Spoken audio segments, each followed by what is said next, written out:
সব ইউনিভার্সিটিতে অ্যাপ্লাই করার জন্যই আপনার লেটার অফ রিকমেন্ডেশন ২টা বা ৩টা লেটার অফ রিকমেন্ডেশন লাগবে। লেটার অফ রিকমেন্ডেশন হচ্ছে প্রফেসর লিখে ইউনিভার্সিটিতে সাবমিট করার কথা, বাট প্রফেসরদের সাধারণত একটা ফুল এলওয়ার এত স্টুডেন্টদের জন্য লেখা এত টাইম হয় না। তো এই জন্য প্রফেসররা স্টুডেন্টদের কাছ থেকে ড্রাফট এলওয়ার চায় একটা। প্রফেসরের ড্রাফট এলওয়ারটা চাইলে এডিট করেন, অথবা কিছু ক্ষেত্রে এডিট না করে সরাসরি ইউনিভার্সিটি পোর্টালে আপলোড করে দেন। এলওয়ারটা অ্যাপ্লিকেশন পোর্টালে আপনি আপলোড করেন না, প্রফেসর আপলোড করেন। প্রথমত আপনি যেসব প্রফেসরদের আন্ডারে আপনার রিসার্চ এক্সপিরিয়েন্স আছে তাদের কাছ থেকে এলওয়ার নেওয়ার চেষ্টা করবেন। এটা হলে হচ্ছে আপনার এলওয়ারটা অনেক স্ট্রং হয় এবং ক্রেডিবল হয় কম্পেয়ার টু ওইসব প্রফেসরদের এলওয়ার যাদের আন্ডারে আপনি শুধু হয়তো একটা কোর্স করছেন। আর secondly, try to take allowers from professors having very good research activity and reputation. এটার কারণ হচ্ছে আপনার এলওয়ারের ড্রাফটটা তো আপনি লিখে দিচ্ছেন, সবাই এরকমই করতেছে, তো কেউ তো আসলে নিজের সম্পর্কে খারাপ কিছু বলবে না, সবার এলওয়ারে ভালো কিছুই বলা থাকবে। তো এই জন্য আসলে কে এলওয়ার দিচ্ছে তার ওয়েটটা আসলে এলওয়ারের ওয়েটটা আলটিমেটলি ডিটারমাইন করতেছে। তো এলওয়ার কালেকশনের ক্ষেত্রে এই দুইটা জিনিস অবশ্যই মাথায় রাখবেন। এলওয়ার লেখার সময় একটা জিনিস অবশ্যই মাথায় রাখবেন, সেটা হচ্ছে আপনার প্রোফাইলে যদি কোনো লেকিং থাকে সেটা হচ্ছে আপনি এলওয়ারের থ্রুতে এক্সপ্লেন করে দেবেন।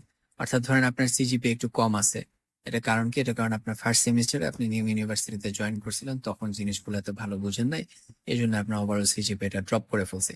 এই জিনিসটা আপনি আপনার প্রোফাইলের কোথাও বলতে পারবেন না, কিন্তু অ্যালোয়ারটা যেহেতু আপনার প্রফেসরের থ্রুতে আপনি কথা বলতেছেন, সেহেতু আপনি আপনার প্রফেসরকে দিয়ে অ্যালোয়ারে এই কথাটা বলাই ফেলতে পারবেন কোন কারণে আপনার প্রোফাইলের লেকিংটা, বাট পরবর্তীতে আপনি ভালো করছেন। আচ্ছা, আর অ্যালোয়ার গুলা সাধারণত 1 পেজ লিখবেন, 1 পেজে এনাফ। 3 থেকে 5টা প্যারাগ্রাফ রাখার চেষ্টা করবেন। আর এলওয়ারে কোনো টাইপো বা গ্রামাটিক্যাল মিস্টেক থাকা যাবে না, অবশ্যই খুব ভালোভাবে প্রুফ রিড করতে হবে। তো এবার বলি যে একটা এলওয়ার কিভাবে আপনি লিখবেন, কিভাবে এলওয়ারের স্ট্রাকচারটা কিরকম হবে। এলওয়ার লেখা আসলে এরকম টাফ কোনো ব্যাপার না। এলওয়ারের শুরুতে হচ্ছে একটা গ্রিটিং থাকবে, সাধারণত গ্রিটিংটা স্টার্ট হয় টু হুম ইট মে কনসার্ন এটা দিয়ে। তারপরে হচ্ছে একটা ওপেনিং স্টেটমেন্ট থাকবে। ওপেনিং স্টেটমেন্টে প্রফেসর নিজের পরিচয় দিবে এবং আপনার সাথে প্রফেসরের যে রিলেশনশিপ আছে সেটা বলবে। যেমন একটা এক্সাম্পল ওপেনিং স্টেটমেন্ট হতে পারে এরকম। তো এখানে আমি যে লেখাগুলো লিখতেছি এটা লিখতেছি প্রফেসরের পার্সপেক্টিভ থেকে, কারণ আপনি যখন অ্যালটটা লিখতেছেন আপনি আসলে প্রফেসরের পার্সপেক্টিভ থেকেই লিখতেছেন।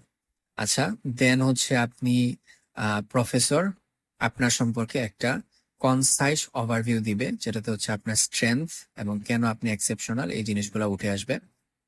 আচ্ছা, দেন হচ্ছে কতগুলা স্পেসিফিক এক্সাম্পল দিয়ে প্রফেসর বুঝাবে যে কেন আপনি সেরা, কেন আপনাকে প্রফেসর রিকমেন্ড করতেছে। এক্ষেত্রে আপনি কখনো এরকম বলবেন না যে she is a great researcher, এরকম বলবেন না, কোনো একটা এক্সাম্পল দিয়ে বলবেন যে কেন she is a great researcher, তাহলে জিনিসটা অনেক ক্রেডিবল হবে। যেমন she is a great researcher না বলে বলবেন যে I gave her research task in our final year first semester, the way she tackle the problem showed me she is a great researcher. এইভাবে কোনো এক্সাম্পলের থ্রুতে জিনিসগুলো প্রেজেন্ট করার চেষ্টা করবেন, তাহলে জিনিসগুলো অনেক ক্রেডিবল হবে। নেক্সট, প্রফেসর আপনার পার্সোনাল ক্যারেক্টার এবং সফট স্কিল এগুলো প্রেস করবে, যেমন আপনার ইন্টিগ্রিটি, আপনার টিম ওয়ার্ক এবিলিটি, আপনার রেজিলিয়েন্স, আপনার লিডারশিপ এবিলিটি, এগুলো সম্পর্কে প্রফেসর আপনাকে প্রেস করবে। এবং এক্ষেত্রে আগের মতোই যদি কোনো স্টোরি আনতে পারেন, কোনো অ্যানেকডোট দিয়ে জিনিসগুলো প্রুভ করতে পারেন, তাহলে অনেক ভালো হয়। আর ক্লোজিং এ একটা স্ট্রং ক্লোজিং দিবেন, যেখানে প্রফেসর আপনাকে স্ট্রংলি এবং ক্লিয়ারলি এন্ডোর্স করে, যেমন আপনি এইভাবে ক্লোজটা করতে পারেন।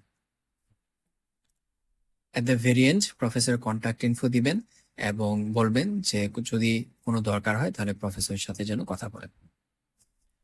তো এই হচ্ছে একটা এলওয়ার লেখার ওভারঅল স্কেলেটন।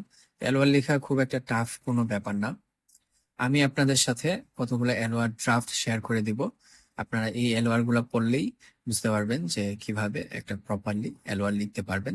তো এই এলওয়ার গুলাতে বিভিন্ন কেস কাভার হয়েছে, যেমন যেই প্রফেসরের আন্ডারে আমার ভালো রিসার্চ এক্সপিরিয়েন্স ছিল সেই প্রফেসরের জন্য এলওয়ারটা একরকম হয়েছে, আবার যেই প্রফেসর আন্ডারে হয়তো আমি শুধু একটা ল্যাব কোর্স করছি অথবা একটা থিওরি কোর্স করছি, সেই প্রফেসর আন্ডারে অ্যালোয়ারটাও এখানে আছে।